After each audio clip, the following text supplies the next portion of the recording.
welcome to the Kidney Bean. I'm Tiffany. I'm Samantha. Hey. Confessions of the Chronically Chill.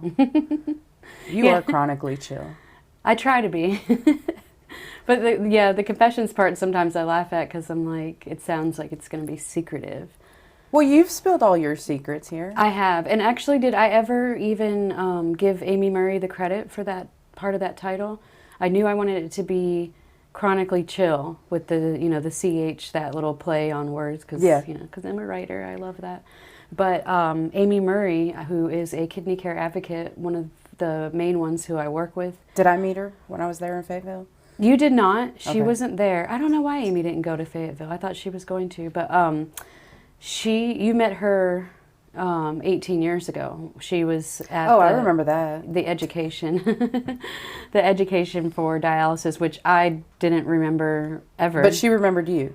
Well, I remembered her from, she worked at the center. Mm-hmm. So she was the social worker when I was on dialysis in center. Okay. For some reason, I always thought she was the nutritionist. I don't know why. But she came up with the confessions part. Yes, confessions of, yes. So thanks, Amy. Yeah, thank you, Amy. So Amy's cool. Speaking of Fayetteville, we went to Fayetteville. What was it, like 2 weeks ago? Yeah, so it was the Legion Road Clinic. I was like, what clinic? Yeah, in Fayetteville. Yep, we went there because there was an RV tour event. And who were they? The patient advocates were Don and Jimmy. What? Friends of the show, John and Oh, I just messed that up. Friends of the show, Don and Jimmy Bates. Yes, Don and Jimmy Bates, friends of the fam. So they basically do the same thing I do when I go out and go to clinics and work with a KCA, kidney care advocate. Yeah, but you don't pull up in an RV. No, I don't. I don't pull up in style. But I can't remember the numbers. I should have put it in my thing. I think it was like 100 people and in the 2 days had went on the RV. Oh, wow. Yeah, so it was dialysis patients lured there with Mission Barbecue. Oh, that barbecue is so good. Barbecue is good. Oh, and so because we're in North Carolina, barbecue describes the meat, not the style. Because I remember when we first moved down here, I was like, one of my teachers, I was in 11th grade, they were like, we're going to have some barbecue. And I'm like, okay, well, like barbecue chicken, hamburgers, because we would consider a barbecue like a cookout. But that's neither here nor there. Because Sean and I were literally just talking about this because I was like, you can't just go to the north and say, I want to get some barbecue because it's not going to make any sense to anybody. But if you come down here, then you say, let's go get some barbecue. Everybody knows you mean pulled pork. Right. And it's pulled pork with, where we're at, it's going to be a vinegar-based sauce. Yeah, but I got the chicken both days because I'm not a pork person. And Slim showed up and he got a chicken plate. But Mission Barbecue, man, they really... they do a turkey, I heard. So. Oh, really? Yeah. Wow. Are they only... I wonder. We need to look them up because I was like pretty pleased with the plate. I know. I was hoping. I gave you a little bit of chicken, but I forgot to tell you, I think. Or maybe I did tell you. I got it. Yeah, so I took it home and everybody's like, what? Where's mine? And I was like, you had to go. You guys didn't want to go. They didn't want to go, yeah.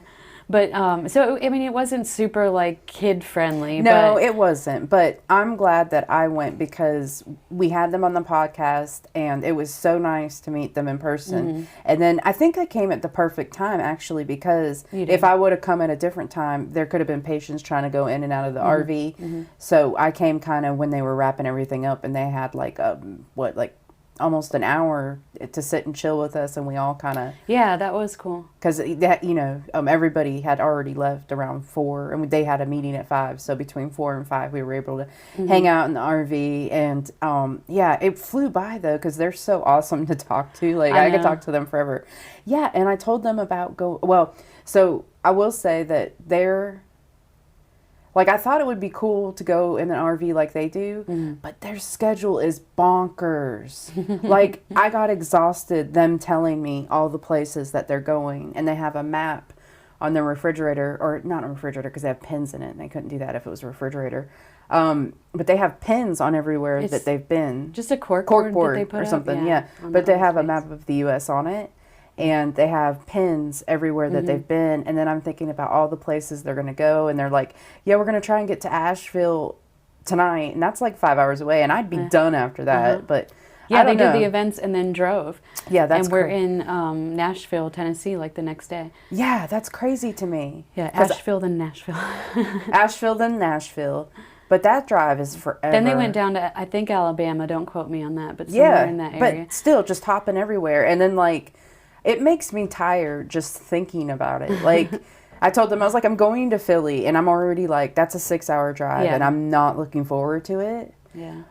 But, and then I told them why I was going to Philly to see the Rammstein concert, and Jimmy was like, Rammstein? Oh, he likes Rammstein. He I likes didn't even Rammstein. hear Like, that and part. even Don was like, yeah, no, he's a big Rammstein fan. Because I was Oh, like, cool. you know, most of the time when I tell people that's what I'm going to do, like, they don't realize, like, Yeah. it's actually kind of like going to be at the Eagles Stadium, and it's actually like kind of a big event because of how much pyrotechnics they use. Like, it's a really crazy show. Yeah. So, you know, most people are just like, what, this crazy girl doesn't understand the music she listens to, and still going to watch them in Yeah. concert. But it's going to be awesome.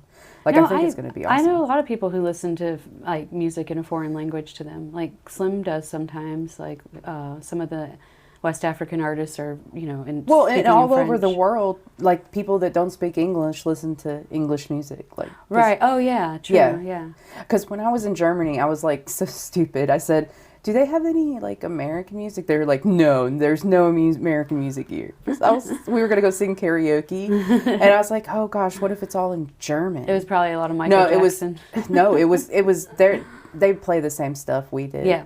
Yeah. And this was kind of a lot. I was there before streaming, so you know, you still were listening to the radio in the cars, and I just remember like Rihanna came on, and Yeah. like it's very well. I mean, I guess everybody's kind of on the same page now because it's so easy to get. So everything's so accessible. Yes. There's. I was So- going to say access to But everything. yeah, I was like, oh, well, this is cool. I don't have to worry. But I didn't. When I was in Germany, like, I was kind of spoiled because I could always find someone that spoke English. Yeah. You just reminded me though of, I don't know if you've heard of Joss Stone, I'm sure. Yeah. But she did a world tour, and I can't remember how many countries she went to. I want to say it was something like 60 something. And a lot of the countries were in Africa. And what she would do is meet up with the local musicians in the country she was in, learn their songs, like a couple of their songs, in their language. Oh, wow. And they sang them. And, you know, she would kind of learn a little bit before they recorded their little live sessions or whatever, but you could find that on Instagram and Facebook. It was That's like really so cool. thoughtful. It was really cool. She's amazing. Most bands aren't going to do that. Right. I love Joss Stone. She's amazing. Very diverse, eclectic, all that stuff. So going back to Jimmy Yeah, and sorry. Don. No, because I wanted to ask you like how it was before I got there, because I got there kind of, you know, and it ended up being perfect. Like I drove an hour, Yeah. but I was there for over an hour. Because you were in that traffic. Oh yeah, because traffic was I-95 is awful. Yeah. Like just awful. Like there were like 3 accidents, and you know I don't text while I drive. So if you're getting a text message from me and I am in the vehicle, it means I'm stopped. completely stopped. And I was stopped for like 20 minutes, and I'm like, this Yeah. is ridiculous. Yeah, I was afraid of that, but I wasn't sure. But the way back was a breeze. And Yeah, I it thought was. for sure, because it was during the week, that we were going to hit rush hour traffic, and we did Yeah, it was not. fine. But yeah, so Slim drove in too, and he actually was in like the midst of all of it, so he was really only there for like maybe less than 30 minutes, and he just met everybody, and I was really happy that he did, because, you know, I talk about him and stuff, and I just wanted him to see and everything. And it was nice to meet him on my end too, because you talk, you know, and some people were like, I've seen you. So a guy told me I was funny, and that made my heart sing, because I try hard. oh, like on the podcast? Yeah, he says, you make me laugh. Oh, cool. The only other patient advocate that was there besides Dawn and Jimmy. Maurice. Maurice. I didn't Hi, even give a Maurice. shout out to Maurice. Thank Yeah. you for listening to our podcast. Yeah, Maurice, he did say that. He's I so remember that. nice. He's really cool. He's funny. We had a good time. I mean, we got to go out to eat. Like, because he was the first patient advocate for Next Stage in North Carolina. Right. I'm the second. There's only another one that just onboarded, oh my God, Marcelo. And I haven't really formally met him yet. I've seen him on Facebook even before Well, he was hello, hired. Marcelo, Yeah. if you're listening. Yeah. But I got to meet a lot of the team that I don't know. forgive me, I forget like Yeah, their like actual. Hester is one of the main KCAs I work with. Yes, She's she my was favorite. lovely. I know. I told her. I kind of told her.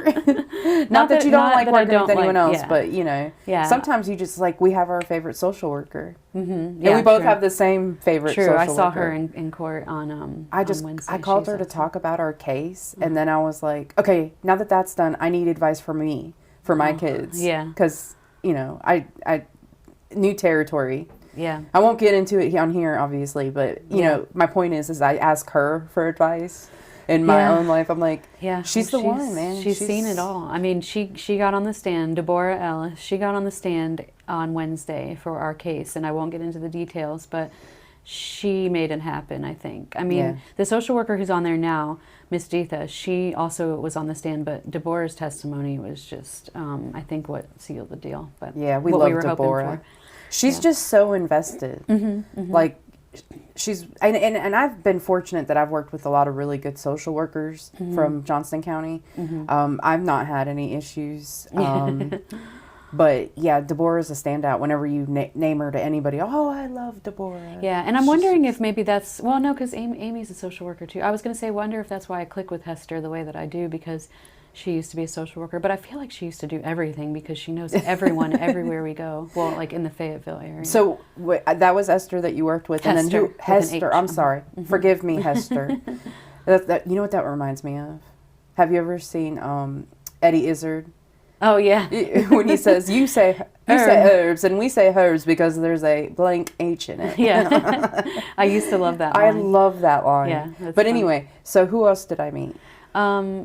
Oh my God, Allison. I didn't even say Allison. She is my area manager, the best area manager. Well, I know that because everyone tells me that she's the best area manager, but she's awesome because I don't have anything to compare it to, but she's really awesome.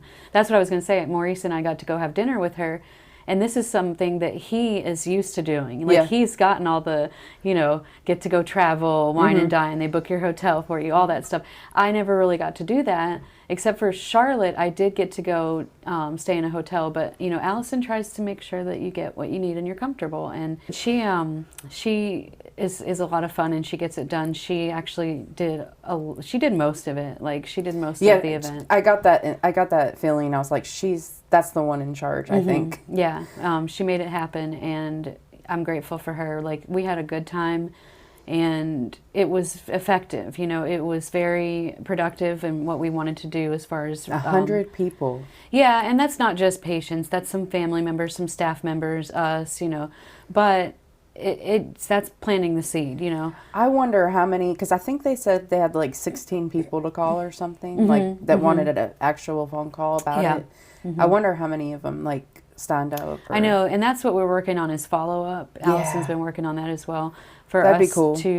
because if I know how effective I actually am, or if somebody went home, that or will boost your self confidence and make you even better at what you do. Right, because all I can do is tell my experience with it, which is really all I do. But I never know if people decide to go do home dialysis from my testimony of what I say, or if they decide they don't want to do it. I never know because I don't have the follow-up, but we are working on that.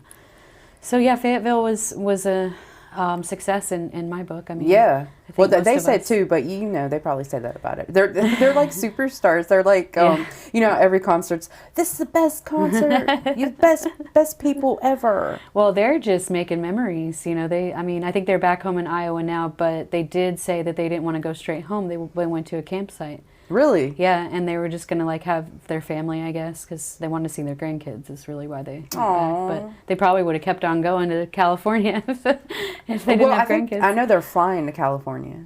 Oh, okay. Are because we talked about plane tickets and stuff, and I said I wasn't buying tickets to fly to Philadelphia because they're ridiculous right now and things are getting canceled. Yes. So I was like, I didn't want to take the chance. We'll just drive. I'm awful on airplanes anyway. Right. I'm like kind of a little bit like, Yeah, I know we it's only talked an about hour and 15-minute flight, but I'm kind of a little bit like, okay.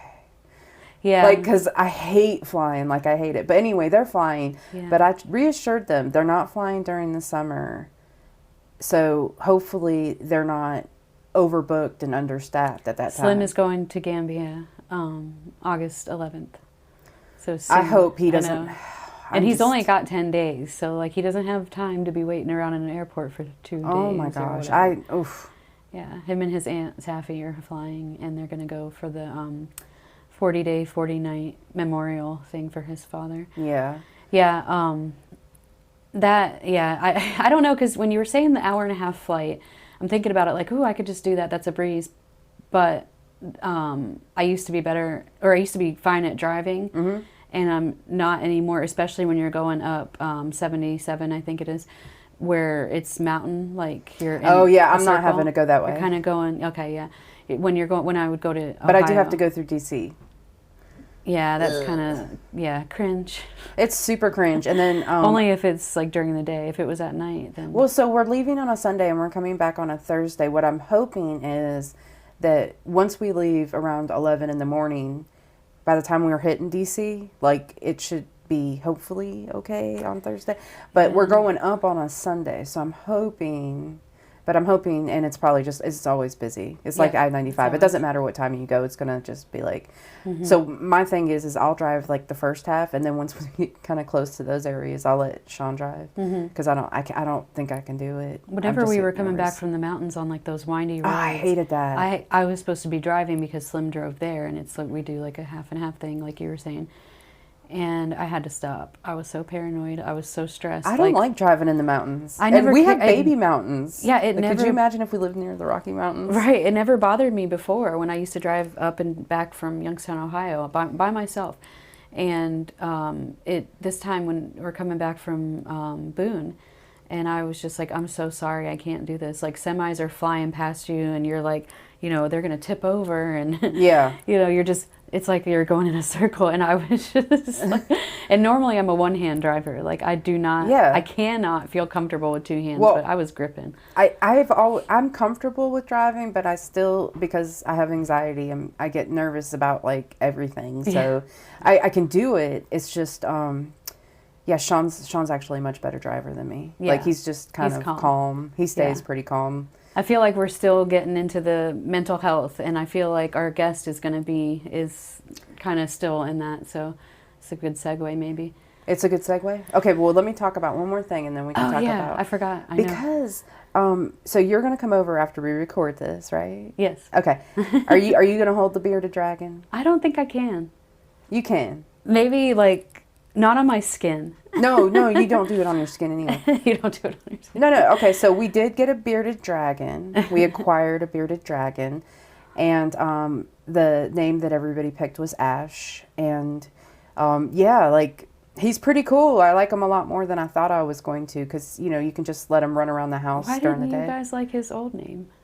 What was his old name? Well, do you remember? Brandy said she called him John Malkovich.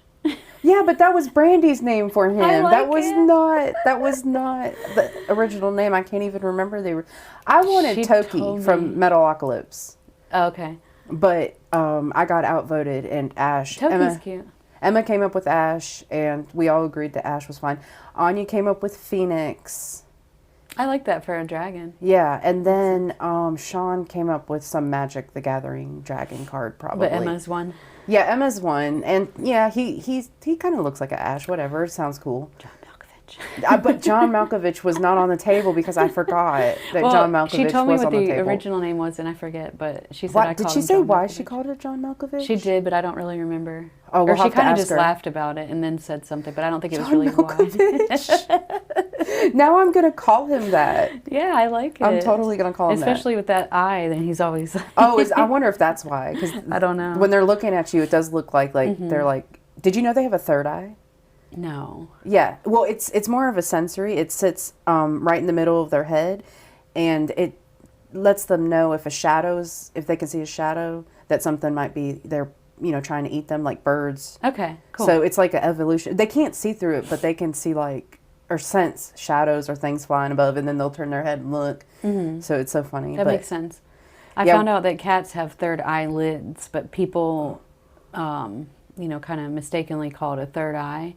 And so it was another KCA, Jessica, couldn't come the first day in Fayetteville because her cat's something was wrong. Like her cat was sick and she was trying to help her cat. And the techs that she sent to Hester said her third eye is showing. And so, I'm Googling and I'm like, her third eye. Oh, so like the inside lid. Right. But Hester thought it was this thing that she saw here. She said, apparently all cats have them. And I was dying when I found out that, like, it's not this weird. I was like, there's no way all cats have this weird third eye in the middle of their head. But wouldn't they have 4 eyes? Right. But so they say a third eyelid. So I think what they mean is because 1, 2, and then the third one. Exactly. So on each eye would be a third eyelid. So it's not the third eye showing; it's the third eyelid. Third eyelid, yeah. But people just mistakenly, call it the third eye. And so then you're thinking that it's like a third eye, and I'm like, all cats and dogs have them. I'm like, no way. I've had cats and dogs my whole life, and I've never seen this weird eye in the middle of their head, or something. They're just like buried by their fur. You have to be aware of it on the dragon. A case in point was Kim Kardashian, I guess, let one of her daughters have a bearded dragon. And we saw pictures of it, and it looked like its feet were all chewed up. It looked awful. Why? And I don't think they took care of it. A lot of parents get reptiles for their kids and don't make sure they're taken care of. Oh. So that's a big problem. But she had, on its third eye, she had a little crystal or something. But I think she just stuck it there because most people don't know about the third eye. But you don't want to cover it up because it's a sense of, they think they're being hunted all the time. Maybe that's why. Because they think they're seeing a shadow all the time. Was it chewing its feet? No, its feet probably were infected. I don't know. I watched a thing on it because someone broke down the picture because it was in a, she was holding it like a baby, and it was in a little outfit, which is fine. It's just that its feet looked awful. Like I don't know if it was all the nails were infected. Which daughter was this, east or south? No, I'm just kidding. I don't know. I don't know, but apparently, like when you hold them like a baby, it's kind of stressful for them. They don't like that. So it was just kind of like a person was breaking down like exactly what was going on, but they're concerned about the jewel was what adhesive they had used to do, because the thing about reptiles is you have to kind of be conscious as far as when and what you can use with them because they're susceptible to things. Like they can't eat certain foods. But there's just regular care instructions. Right, but people get animals sometimes just for show. Yeah, and I have a feeling that's kind of the same situation. Pictures. But I think what's frustrating is how much money do you have? Mm-hmm. Like you can't have someone or make sure it has an appropriate enclosure. Or, I don't know. I think that people get things and treat them like things instead of like actual animals that are alive that need to be cared for. So but ever since we've gotten Ash, it's just been Sean wants to build a new enclosure. I was going to say you're looking at everything. Oh my gosh! You've seen the Kim Kardashian picture. You guys are looking at everything. No, it's just because it's like bearded dragon stuff, and Anya's, and it's good for us to know because there's a lot of information out there, and that's the nice thing about getting something now. Is it's more accessible because there's a lot more information. So there's not a lot of, you're not neglecting it without meaning to neglect it because there's just so much information out there. But they said that like bearded dragon is like probably the best reptile to get. It's real social. Like Ash is climbing like he wants out. Like, and he wants out. Like you put your hand in there, he gets on your hand, and that's cool. And like you can tell he likes you. Like he'll come and like run on you. And he's very interested in Peanut. I was going to say, I like how they get along. Well, so Peanut will sniff him. Peanut is our Chihuahua. Peanut sniffs him and kind of will just like back up and be like, okay, you can stay, but I don't know how I feel about it. But they shared a blanket the other day. They did, but that's because Peanut rolled in it trying to get away from him. And Ash was like, oh, no, man. So he went under the blanket and then got on top of the blanket and wiggled in. Aww. Wiggle. And that's cool. But no, he put it, because apparently like they lick things to see what things are. So Ash went up to him and just stuck his tongue on him. It was fun. So, anyway, we're done with talking about the bearded. We've got a guest today. Yeah, as far we do. As I know. We don't have a bean post because nobody will get back to me. Hint, so hint. Anybody, if you're on the I Hate Dialysis page or the Living on Dialysis groups on Facebook, check your messages. If you've recently had a transplant, a kidney transplant, I probably messaged you. We love just doing that. We needed to do a little like see how everybody's doing with theirs. That right, we you have said that given last a time. I shout was out. trying to think of something, but Yeah, we'll come up with like a cute name, like the Bean Post. Yeah. The Bean Post Post. Yeah, exactly. The Bean Post Post. The Bean Post Squared. So you decided you weren't going to usually. Okay, so for these podcasts, I like to have like questions for our guests written down. But Samantha has kept our guest kind of secret. She says it's kind of a surprise. So tell us about who our guest is. Okay, so it is a family friend of Slim's. I mean, I kind of look at them as cousins. I'm pretty sure they do too, but I don't want to put words in people's mouths. So just somebody that is close, has been close to Slim and his family, her family has. Her name is Binta, and she's from Gambia, West Africa. She lives in Raleigh. So she's had a lot of tragedies happen to her recently, and not to exploit those tragedies, but when I saw a video that she made, because actually Binta and I have never met in person, but I think she knows of me. I've known of her for a while. And I know these things that have happened to her recently were all kind of in the same few months. And so she did a video on her blog just talking about it. I'll have her tell us where we can find that. And it really just compelled me to ask her, hey, do you want to be on our podcast and tell your story? Her connection would be that her mother had lupus. And so even though there's not a huge kidney connection beyond that, I feel like her story kind of definitely goes in with the mental health theme that we've been on. Yeah. Motherhood, things like that. Just, the stuff that you go through in life. And I feel like her story was just very, very moving and very emotional, but I don't know much about her actual, background or anything like that, so we can get into that. We can talk about that. Well, let's please invite Binta. Yes. Welcome. How are you? Yeah, thank you. I am great. How are you guys on this beautiful Friday? Oh, it is Friday, isn't it? Yes, TGIF. Your voice is so nice. I've never actually met you in person, so we were talking over Instagram. Right. Yeah, I like your voice. And it's funny because I've seen pictures of you, but I've never actually met you, so nice to meet you. I know. And I've always seen you and heard of you and stuff like that, but I've never really just thought the fact hey, maybe I should get to know this person. And that's, I've noticed that Gambian people are usually like that, so I could have reached out to you too because you would have just thought it was normal. Because a lot of Slim's family, they message me on WhatsApp and everything, and they're just like, hey, what's up? They're everyone's always trying to know, get to know so they don't get blindsided by anything. Yeah, but it's nice to finally meet you though. And you look a little bit like Mo. I didn't think you looked like Mo, but I've known her brother Mo before. Yeah. Do we look alike? A little bit now that I'm seeing. A little bit. Yeah. I didn't think so before. What'd you say? I didn't hear what you said. I said he has a bigger nose than me. So. Oh.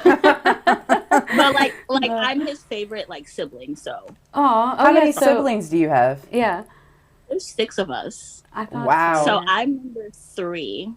Okay. And I have 2 older siblings and then 3 younger. Kind of smack dab in the middle. Now, how do you? Yeah, How do you know Slim? So. They probably call him Usainu. Oh, Usainu. Yeah. How do you know Usainu? Well, yeah. So I know him through his aunt, which is his mom's sister. We live in the same, I guess they moved now, so we used to live in the same neighborhood as them. So when we moved here about 16, 17 years ago, they were just one of the first people that we met. Yeah. And your families have been tight ever since? Yeah. That's just family now. It's not even even though we're not related, that's my cousin. Okay, good, because I did say Slim's cousin, and then I was like, oh, I don't know if they actually say cousins. Yeah, but, okay. Yeah, we do. Yeah, that's everyone, cool. At the end of the day, in Gambians, everyone is just a cousin. Once you know that, oh yeah, that's my cousin, that's my brother.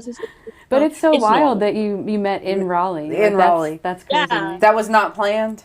I guess it was not planned, no. That's cool. That's really cool. It's cool, yeah. Before I left this morning, I asked Slim, I was like, wait, is this the girl that Uncle Musa says is his wife? He says, no, that's Fatima. And I was like, oh yeah, that's Fatima, yeah. Because that's another thing that I might have explained it at one point on the show here. I didn't get that whole thing at first with the "that's my wife, that's my husband." I was like, "What? What are you talking about?" What? But it's a term of endearment kind of thing, and it's really cute and funny. Yeah. And so everyone, like Slim has a bunch of wives and Oh, okay, I'm sure. So like basically, like you're like our wife in a way. Yeah, and I didn't get that at first. A few years ago, like his brother would be like, "What's up, wifey?" And I'm like, "What?" That's weird. Yeah. But I get it now, and it's cute. I like it. It's a cultural thing. Yeah, I'm gonna have to join in on it because I have. It's like you mean you don't have any husbands yet, Samantha? I don't have any husbands, but if I did have one, it would be Papa. It would be little Papa. Little Papa? Yeah, I haven't seen him since Papa. he's. I haven't seen him in a couple years, but I remember when Papa was younger. Oh my gosh, Papa was something. Yeah, he's definitely something else. But since he's been back for the last like couple weeks, I haven't seen him. I haven't seen your Fatu either. But so yeah, let's get into your story because that's why I ended up wanting to have you on here, and also I get to meet you, so yay. Yeah.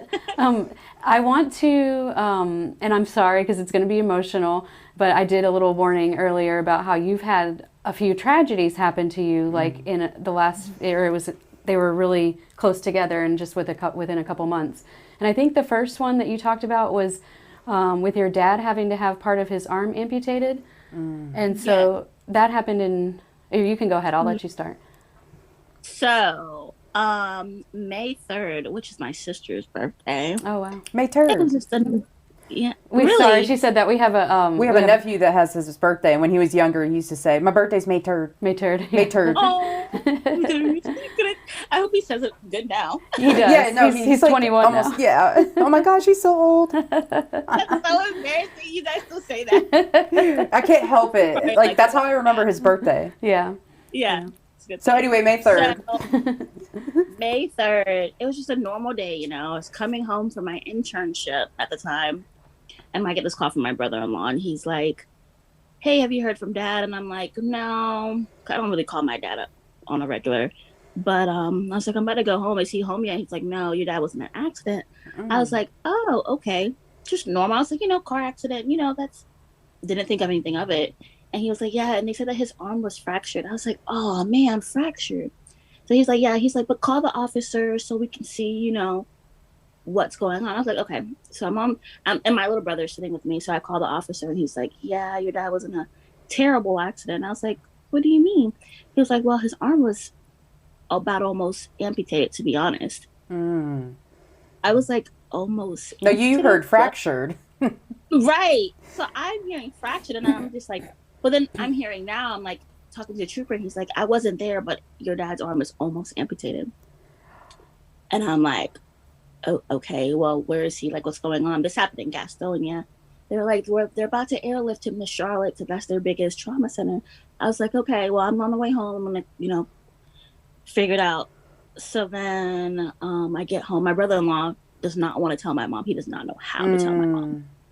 So I get home with my brother, and before I get in the house, me and my other little brother, we call my brother that's right after me, and I'm like, "Dad was in an accident. It's very serious." So he's like, "Okay, I'm coming home." Get home.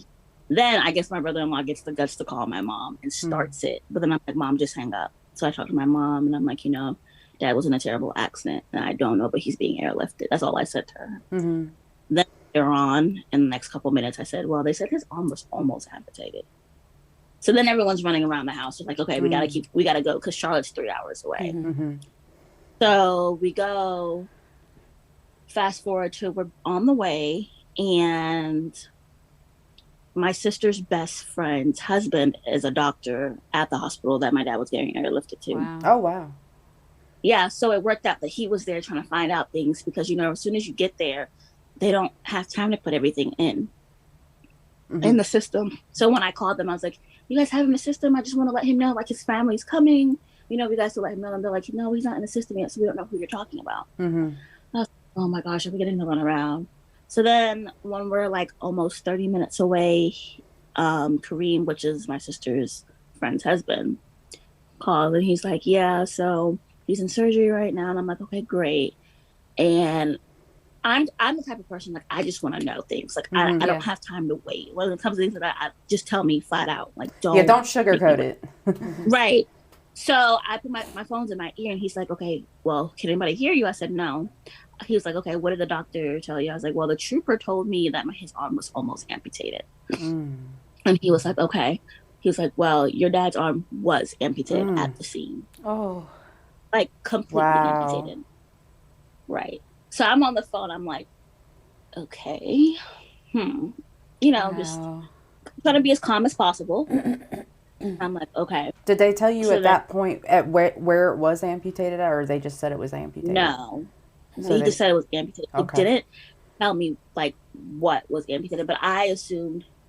Oh, wait. He actually did tell me... Not tell me where he was amputated, but they did tell me that they're going to push it up more.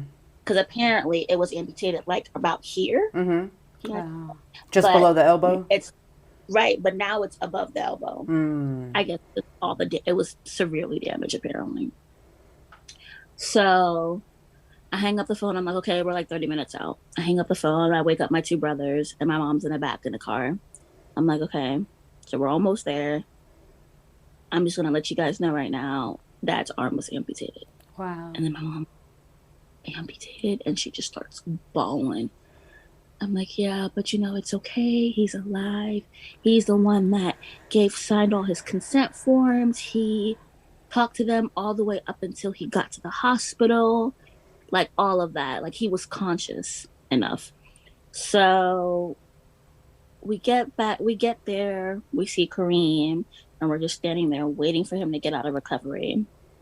Once he gets out of recovery, me and my mom go up there, and he was just sleeping. Like, my dad has never even took anything like as small as like Tylenol. He doesn't even take that. So the anesthesia like really like just knocked him.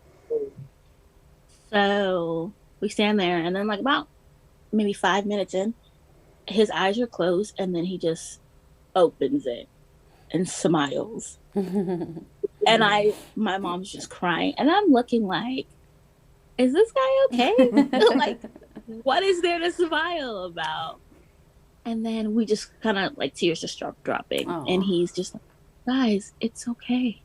I'm alive. Yeah. And then he started smiling, and I'm the type of person, like, I laugh at crazy situations. So I just start like giggling a little bit because like, this guy's obviously not serious. Like, I was like, you must be high or something, because there might have been a little bit of that. I was going to say, was there morphine involved? Oh yeah. And like, he's never took like Tylenol, things like he doesn't take stuff like that. But he's probably grateful to be alive too. Yeah, I'm sure. Yeah, I'm sure. So to be in that like state of mind, like I'm like, oh yeah, those drugs are doing you great. Right. But he was so grateful to be alive. Like, he's like, it's okay. This is just a limb of mine. Yeah. And still, I'm like. Because you know how you would feel, like it's your arm. You've had it for like 58 years, you know. Right. Was it his dominant arm? No, it wasn't. Okay, so he didn't have to learn to reuse the other arm. Right. Yeah. And you know, honestly, I wish I could like have like the mindset and faith he has, because to go through something like that. I would be just, no. So, I mean, that was stressful anyway for you. And then I don't mean to cut you off, but I feel like there's so much to say for your story. You were pregnant at that time. Yes. Yeah. So this happened on a Tuesday night. That starting Wednesday, when we were still in Charlotte, I started to feel this pain in my stomach. But to me, at that point, I was just about maybe 14 weeks pregnant. And I was like, oh, okay, maybe, you know, baby's growing. Because in the ultrasounds that I did, baby's head was like big like mine. So I was like, okay, it's just the baby's head. Like, you know, he's growing, baby's twisting around. So it's normal. A couple weeks go by, and I finished my internship, and they offered me a job. And that's doing what, though? I'm sorry, what's your job? I'm an MA at an OBGYN. Oh, wow. Okay, I didn't know that. All right. Yeah. Cool. So I start that Monday, and that is May 16th. And I went to lunch. Good day, went to lunch. suddenly I feel this pain in my stomach, sharp pain, like a cramp. And I was like, oh God, maybe I have to go poo. So I go to the bathroom, try to poo, nothing. I just pee. But then suddenly I feel something coming out of my vagina. I instantly like clench and call my mom, and I'm like, Mom, like I feel something coming out. Automatically in my head, I'm like, oh my God, like, is this a blood clot or something? Like, when you're on your period, you get those like blood clots. I was like, is this it? My mom's like, yeah, honestly, Binta, there's nothing that you could really do. If it is, just let it come out. So I clenched and let this thing just slide down. I guess I don't see anything, just like my pee, but I don't see anything. So I go back to where I was working that day. I was working in midwifery. So I go back there. The midwives are so busy. So then I was like, okay, let me go to the doctors. And I went across the hall to our other office and went to one of the MAs there. And I was like crying. I was like, something came out of my vagina, but I can't see it. It's like clear, This and that. She's like, okay, go to the room. So one of the doctors come over there and she's talking to me and I'm explaining what happened. And she's like, okay, get undressed. As soon as I got undressed, it was just like water flowing down my legs. I was like, am I peeing on myself? And then I lay down, still water coming out, fluid. And I'm like, okay. So she gets the sterile gloves and sterile speculum. And in my head, I was like, is she trying to play me? Like, is she trying to say like I'm nasty or something? That's all I could think about. Find out my water broke. Wow. 14 weeks. 16 weeks. Yes, my water broke. And I've never heard such a story before in my life. Right. She's like, yeah, so your water broke, so you need to go to the ER, you can come to the one here or you could go to yours. And I was like, I'll go to mine's. And I drove all the way to the ER, even telling the nurses at Wake Med that my water broke. They were like, and how many weeks are you? I was like 16. I've never heard that before. Yeah. So even that, I was like, am I going crazy now? Like, a doctor just told me my water broke, and now the nurses are saying they've never heard anything before like that. So then, my mom comes, and we sit down. We fast forward to, like, later on that night, another doctor comes in, and he said that he had spoke to the doctor at my job, and he basically laid down the rules that at 16 weeks, baby's heart and lungs are not developed, and the only thing we can do is let, the course take its like play. And that would basically be, now that my water's broken, there's no way to keep infection from me or the baby. So eventually what we had to end up doing was they induced me and I gave birth, like vaginally and all. And I've never had kids. This was my first pregnancy.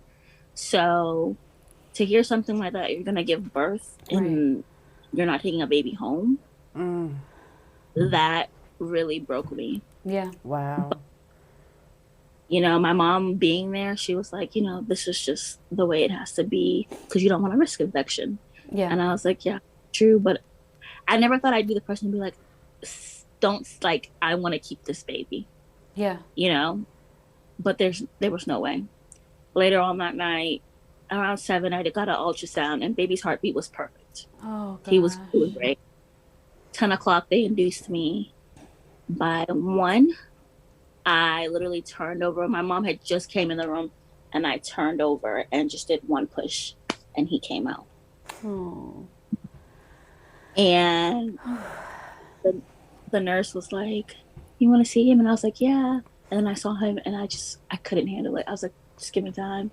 And he was so tiny and he would sleep like this. It just looked so peaceful, but he was gone then. And that just, it really broke me. But I will say having the support of my mother there really encouraged me and helped me get through it. And I loved it that as soon as my mom like walked in, it was just time for like delivery. Oh, right, yeah. Like, Mom, baby loves you. Like that's your. So then your next big thing that happened is after this. Right. After having all the support and of my mother and everything, I would have never thought that a month and 1 day after, I would say that my mom has passed away. Oh my goodness. Right.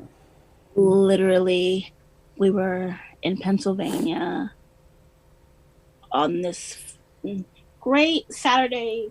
We just decided to go to the pool, and we started off in a hot tub. Me, my husband, my cousin, and my little brother started off in a hot tub. My mom was watching us.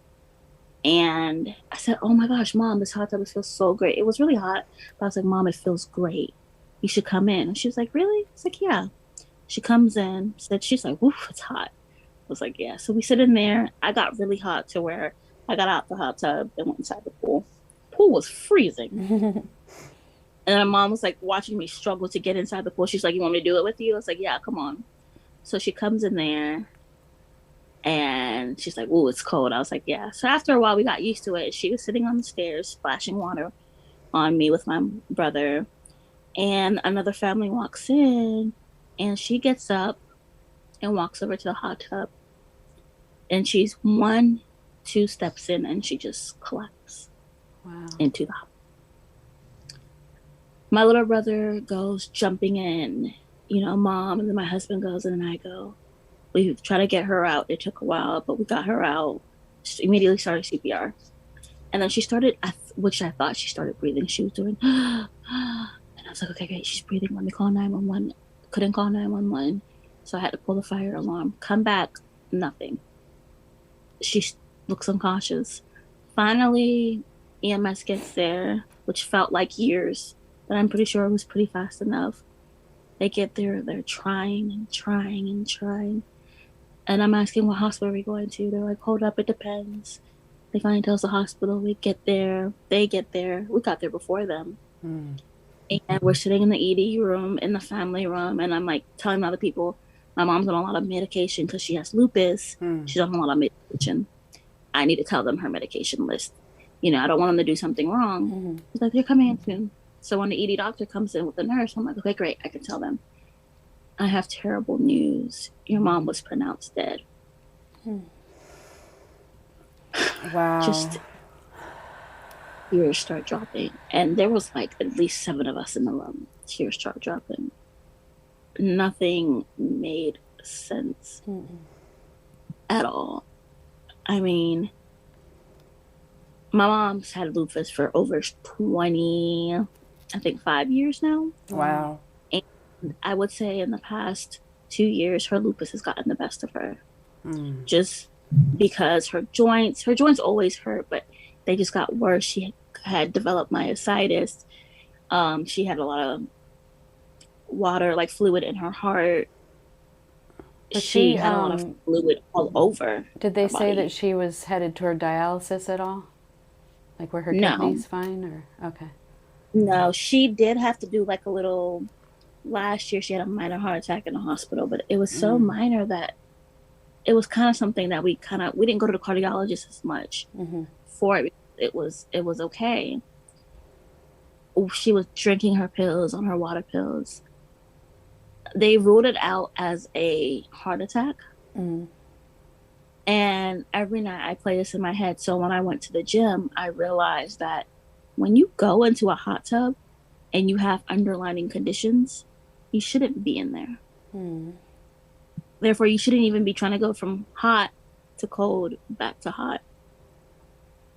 And I think that's what really was the main factor of her death, was having her underlying condition, lupus. That's crazy. And then, don't you have rules about hot tubs too, though? Like you're not. I don't know if you can use them now, but I know. I don't remember if that was a thing when I had my transplant. And to be honest, I wouldn't follow that.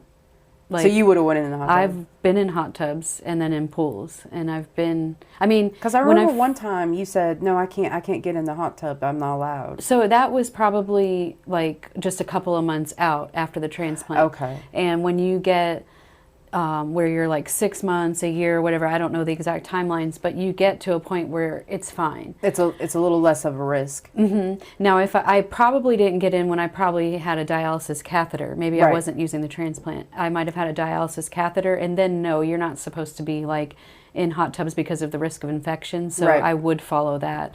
You're not supposed to be in lakes or swimming pools or anything. All that stuff. If you have the dialysis catheter or the that's the hemodialysis catheter that I had here, or people who are on PD, peritoneal dialysis, they have a catheter in their abdomen and they can't swim in they can't go swimming at all. If they have their own private pool, they can.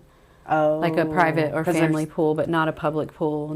Because so many people have private pools. Some people do. So I guess, that would prompt you to get it. But yeah, I mean, that's crazy. That is so, I'm so sorry for your loss. So this has all happened in like the last 3 months. Yeah, from May to June. Yeah. That is insane. Are you in talk therapy? I saw a therapist once, but honestly, I am talking about it. Okay, you are. So I'm talking about it and it helps. Right. But still, like, it's never going to get old. Right. And I told my dad last night, I wish that was something we could all forget in a way. Not her, just that whole, her dying, knowing that she's gone. Yeah. Because it hurts. And me when I was there for it, all I can picture is her face. Right. And then when I saw all the signs, when I was at the hot tub a couple of days ago, literally saying, basically that I feel guilty in a way that I wish I just would have thought that she shouldn't be. She's on all the medication, her loop, that. But you were thinking she would feel better. It would make her feel good. And that's, for her joints, because her joints do give her problems. And that's all I could think of. And then now it's like, if she never at least did the hot tub. When I talked to her PCP when we got back from Pennsylvania, he said her blood pressure probably had lowered. And that's what made it even worse, the heart attack. So I wish there was something I could have done to save her, honestly. But, I mean, with these type of diseases, you just never know when time is. She had a lot going on. And, I think I don't know her, but as, it looks...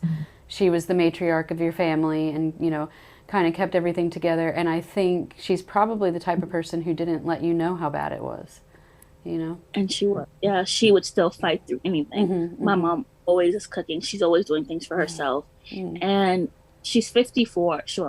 She just turned 54 on June 10th. Wow. And then died 8 days later. And then now, July 30th, her and my dad were supposed to celebrate 30 years together. Oh my goodness. Oh. Yeah. So I know tomorrow the day is going to be very sad and stuff like that. But I know she's not at pain now. Right. Yeah. Right. I just hate that it happened that way. But I know in a way she didn't suffer because it was, it was fast. It was super, like her death certificate says 9 o'clock and I called 911 at 7:54. Wow. Well, we appreciate you sharing your story. I think we're gonna have to. Gosh, it went by so fast. I know. That's why I was like, I can't believe it. Yeah. But I don't want to end it with it just cutting off. I don't want to cut you off. We have to kind of close out here. But I would love to have you on again because I was going to say that. Yeah, this is just so much. Yeah. And you're smiling through it and you look beautiful. Right. I don't know how I do.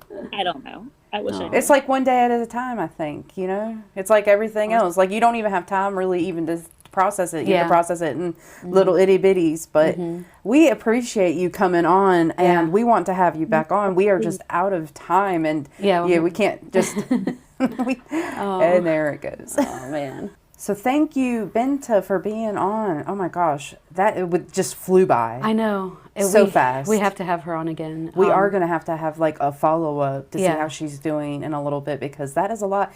And for her to be smiling is just inspirational. Like I would have never known. She has a great smile. Yeah, she's beautiful. She is very beautiful. I've seen pictures of her mom and I think, her mom was the same way. And I was going to tell her, your mom would want you to be smiling through everything. And, you know, and you said she's got a vlog, and we'll make sure to put that in the comments probably once we get it and once we put this out. But speaking of putting this out, make sure you like and follow us on all of our social media. We are on Facebook, Instagram, Twitter, and of course, if you can and you find it in your heart to help us out, we are on Patreon. And I think we're gonna maybe come up with some sort of like make it cool, like if you we're gonna figure out something for the Patreon because we're old, or I'm old, and we haven't figured it out yet. But we're gonna look into it so we can maybe get some people on Patreon. And of course, thank you to those that are already on there. And we'll give a shout out. I'll give a shout out in the comments to the people on Patreon. But please, if you want to invest in our show, please. Yes. Because we are self-funded. Other than that, I think we're just going to say our... Well, her YouTube channel, though, I wanted to tell you. Oh, her YouTube about the channel YouTube channel. is Okay. Binta Trawalley, so it's Trawalley. And she has her vlog on there, which is her... she has videos, but that last video on her vlog is her talking about what she just talked about with us, which is just a crazy story. When I first heard it about her pregnancy loss... That's so sad. I cried. I've never heard of someone's water breaking at 16 weeks. I didn't know that was even possible. Yes. I didn't even know this person, before. I didn't even know Binta before, but I knew she was close with Slim's family, and so maybe that's why I felt close, but also, the pregnancy loss thing.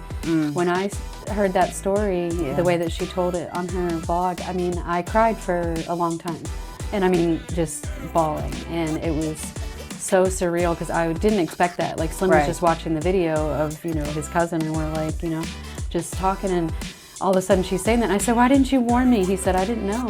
Yeah. I was like, oh God. But yeah, so sorry. We're gonna have to have her on. We'll have to have her on again. It just is not enough time for us to talk with her. Right. But other than that, you got anything? No, just share your spare. Thank you guys. Thank you guys. See you next time.